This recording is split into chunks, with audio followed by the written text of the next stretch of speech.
Hi all, welcome to IE Plus. ഞാൻ അക്ഷര.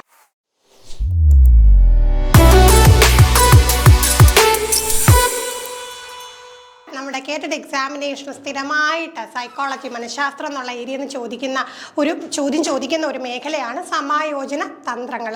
അപ്പോൾ ഈ ഒരു മേഖല നല്ല രീതിയിൽ പഠിച്ചു വെച്ചാൽ മാത്രമേ പരീക്ഷാ ഹാളിൽ എത്തുന്ന സമയത്ത് നമുക്ക് കൃത്യമായിട്ട് ഉത്തരം കണ്ടെത്താൻ സാധിക്കുകയുള്ളൂ. ഒരു കാര്യം നമ്മൾ അറിയണം, ഇതൊരു തവണ പഠിച്ചതുകൊണ്ട് നമ്മൾ ഓർത്ത് വെക്കണമെന്നില്ല, സ്ഥിരമായിട്ട് നമ്മൾ റിവൈസ് ചെയ്യണം. അപ്പോൾ ഈ ഒരു ഏരിയ ഇതേവരെ പഠിച്ചിട്ടില്ലാത്തവരൊന്ന് റിവൈസ് ചെയ്ത ശേഷം വീഡിയോ കാണാം. എന്നിട്ട് നിങ്ങൾക്ക് എത്ര ചോദ്യങ്ങൾ ഉത്തരം കണ്ടെത്താൻ സാധിച്ചു എന്ന് തീർച്ചയായിട്ടും നിങ്ങൾ കമൻറ്റ് ചെയ്യുക. അപ്പോൾ അത്രയധികം ഇമ്പോർട്ടൻ്റ് ആയിട്ടുള്ളൊരു ടോപ്പിക് ആയതുകൊണ്ടാണ് ആ ഒരു പ്രാധാന്യം കൊടുക്കാനായിട്ട് പറയുന്നത്. അപ്പോൾ നമുക്ക് ആദ്യത്തെ ചോദ്യത്തിലേക്ക് കടക്കാം.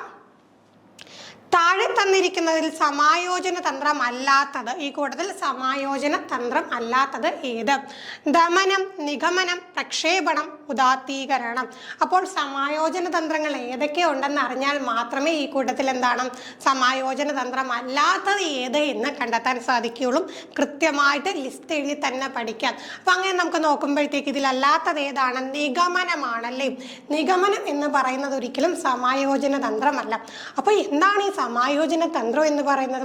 നമുക്ക് പല കാര്യങ്ങളും അഡ്ജസ്റ്റ് ചെയ്യാൻ പറ്റാത്ത അവസ്ഥകൾ വരുമ്പോൾ നമുക്ക് എന്താണ് ഒരു മാൽ അഡ്ജസ്റ്റ്മെന്റ് എന്നൊക്കെ നമ്മൾ പറയുമല്ലേ. അപ്പം നമുക്ക് എന്തെങ്കിലും ടെൻഷൻ ഉളവാക്കുന്ന അല്ലെങ്കിൽ നമുക്ക് ഭയം ഉളവാക്കുന്ന ഒരു സിറ്റുവേഷൻ വരുമ്പോൾ, നമുക്ക് ബുദ്ധിമുട്ടുണ്ടാകുന്ന ഒരു സിറ്റുവേഷൻ വരുമ്പോൾ അതിനെ തരണം ചെയ്യാനായിട്ട് മനസ്സ് തന്നെ കണ്ടെത്തുന്ന മാർഗങ്ങളാണ്. മലയാളത്തിൽ നമ്മളവയെ സമായോജന തന്ത്രങ്ങളെന്ന്, ഇംഗ്ലീഷിൽ എന്താ പറയും? അഡ്ജസ്റ്റ്മെന്റ് മെക്കാനിസം അല്ലെങ്കിൽ ഡിഫൻസ് മെക്കാനിസം എന്ന് പറയും.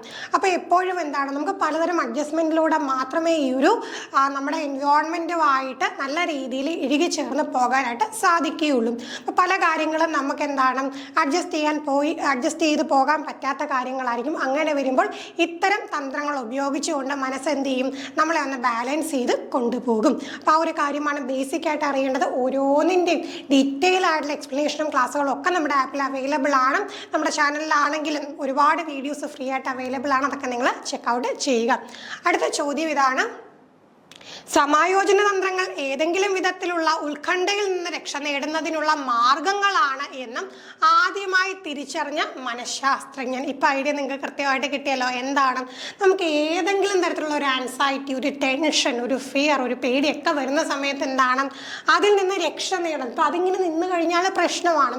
അപ്പോൾ അതിൽ നിന്ന് നമ്മൾ പുറത്ത് വന്നേ പറ്റും. അപ്പോൾ രക്ഷ നേടാനായിട്ടുള്ള ഇത്തരം മാർഗങ്ങളാണ് ഈ പറഞ്ഞ സമായോജന തന്ത്രങ്ങളെന്ന് ആദ്യമായിട്ട് കണ്ടെത്തിയ മനഃശാസ്ത്രജ്ഞൻ ആര് എന്നാണ് ചോദ്യം.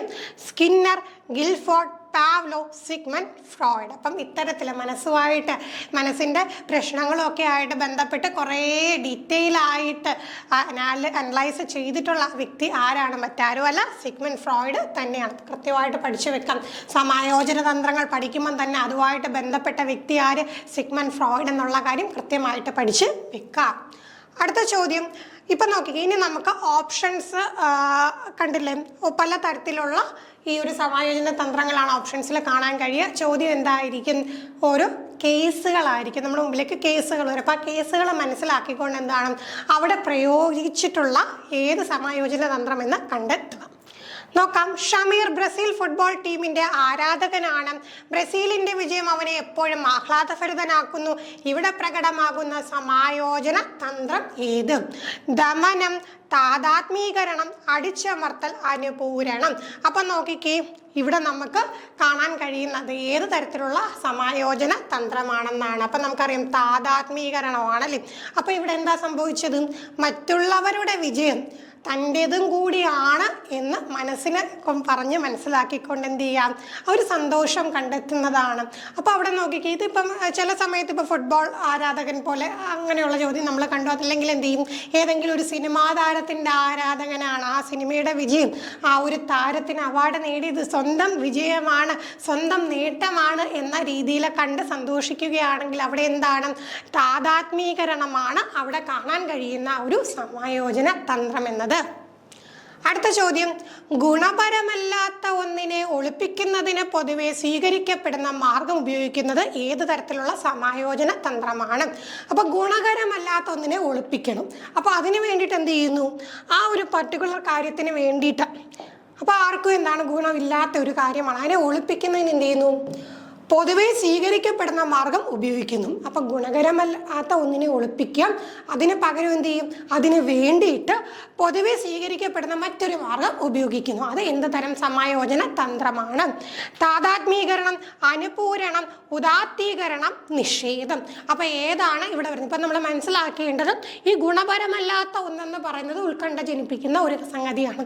അപ്പോൾ അതിനെ ഒഴിവാക്കാനായിട്ട് മറ്റൊന്ന് എല്ലാവരും എന്ത് ചെയ്യുന്നുണ്ട്, എല്ലാവരും അംഗീകരിക്കുന്ന പൊതുവെ സ്വീകരിക്കപ്പെടുന്ന ഒന്നിലേക്ക് പോവുക എന്നുള്ളത് ഏതുതരം സമായോജന തന്ത്രം എന്നാണ് ചോദ്യം. അവിടെ എന്താണ് നമുക്ക് കാണാൻ കഴിയുന്നത്? ഉദാത്തീകരണമാണ് കാണാൻ കഴിയുന്നത്. അപ്പോൾ അവിടെ എന്ത് ചെയ്യുന്നു? ഗുണമില്ലാത്ത ഒന്നിന് പകരം ഗുണമുള്ള ഒന്ന് ചെയ്യുന്ന ഒരു കാര്യം ചെയ്യുന്നു. അങ്ങനെ വരുമ്പോഴത്തേക്ക് അത് ഉദാത്തീകരണമാണ്. അപ്പോൾ ചോദ്യം ശ്രദ്ധിക്കാം. അപ്പോൾ ഇത്തരത്തിൽ ഡയറക്റ്റ് ആയിട്ട് എന്താണ് ഈ സമായോജന തന്ത്രം കൊണ്ട് ഉദ്ദേശിക്കുന്നത് എന്നുള്ള ഐഡിയ തന്നിട്ട് കൂട്ടത്തിൽ ഏതെന്ന് കണ്ടെത്താനും ചോദിക്കും. അതുപോലെ തന്നെ എന്താണ്, ഏതെങ്കിലും ഒരു സിറ്റുവേഷൻ തരും, സിറ്റുവേഷൻ തന്നിട്ട് അവിടെ ഉപയോഗിച്ചിട്ടുള്ളത് ഏതെന്ന് കണ്ടെത്താനും പറയും. അപ്പോൾ അത് കൃത്യമായിട്ട് നോക്കി വെക്കാം. അടുത്തത്, ഒരു മേഖലയിലുള്ള പോരായ്മയെ മറ്റൊരു മേഖലയിലെ കഴിവ് കൊണ്ട് മറയ്ക്കാൻ ശ്രമിക്കുന്നത് ഏത് തരത്തിലുള്ള സമായോജന തന്ത്രമാണ്? ഒരു പർട്ടിക്കുലർ ഏരിയയിൽ എന്താണ്, ഒരുപാട് പോരായ്മയുണ്ട്.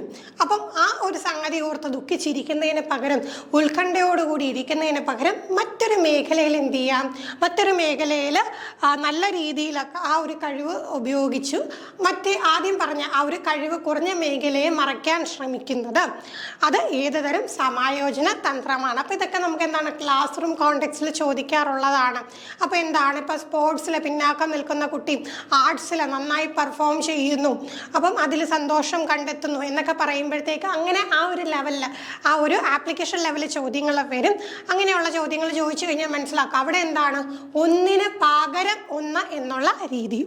അപ്പം നമ്മൾ കഴിഞ്ഞതിൽ നമ്മൾ പറഞ്ഞു ഗുണകരമല്ലാത്ത ഒന്നിന് പകരം എന്ത് ചെയ്തു, അവിടെ ഗുണപ്രദമായിട്ടുള്ള ഒന്ന് കൊണ്ടുവന്നു എന്ന് പറഞ്ഞു. പക്ഷെ ഇവിടെ എന്താണ്, ഒരു മേഖലയിലെ പോരായ്മയെ മറ്റൊരു മേഖലയിലെ കഴിവ് കൊണ്ട് മറയ്ക്കാൻ ശ്രമിക്കുന്നു. അപ്പം നോക്കിയേ, ഒരു മേഖലയിൽ പോരായ്മയുണ്ട്, മറ്റൊരു മേഖലയിൽ കഴിവുണ്ട്. ചോദ്യങ്ങളുടെ ആ ഒരു കോണ്ടെക്സ്റ്റ് മനസ്സിലായത് ശ്രദ്ധിക്കുക.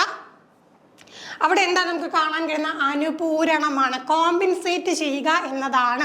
അപ്പോൾ എന്താണ്, നേരത്തെ കണ്ടിട്ട് നമുക്ക് എന്തായിരുന്നു, അവിടെ ഗുണമില്ലാത്ത ഒന്ന് അതിനെ മറയ്ക്കാനായിട്ട് എല്ലാവരും അംഗീകരിക്കുന്ന ഒരു കാര്യം ചെയ്യുക.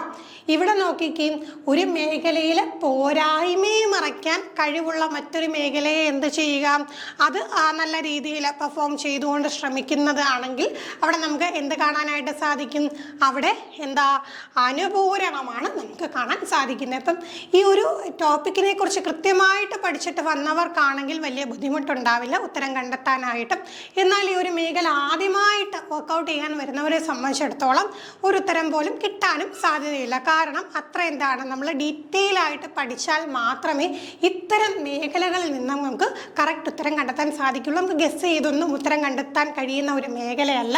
പ്രത്യേകിച്ച് മലയാളം ടേംസ് ഒക്കെ വരുന്ന സമയത്ത് കാറ്റഗറി 1 and 2 നമുക്കറിയാം മലയാളം ടേംസ് ആണ് വരുന്നത്. അപ്പോഴൊക്കെ എന്താണ്, കൃത്യമായിട്ട് നിങ്ങൾക്കത് കണ്ടെത്തണം എന്നുണ്ടെങ്കിൽ കൃത്യമായിട്ടുള്ള പഠനം, ചിട്ടയോടുകൂടിയുള്ള പഠനം ആവശ്യമാണ്. നിങ്ങൾക്ക് എല്ലാവിധ സഹായങ്ങളും പ്രൊവൈഡ് ചെയ്തുകൊണ്ട് ടീം i+ന്റെ ക്ലാസ്സുകൾ അവൈലബിൾ ആണ്. നമ്മുടെ കോഴ്സിനെ കുറിച്ച് എന്തെങ്കിലും ഡീറ്റെയിൽസ് അറിയണമെന്നുണ്ടെങ്കിൽ തീർച്ചയായിട്ടും എന്ത് ചെയ്യാം, ബോർഡ് നമ്പറിൽ കോൺടാക്ട് ചെയ്യാം. മറ്റൊരു വീഡിയോയിൽ നമുക്ക് വീണ്ടും കാണാം. താങ്ക്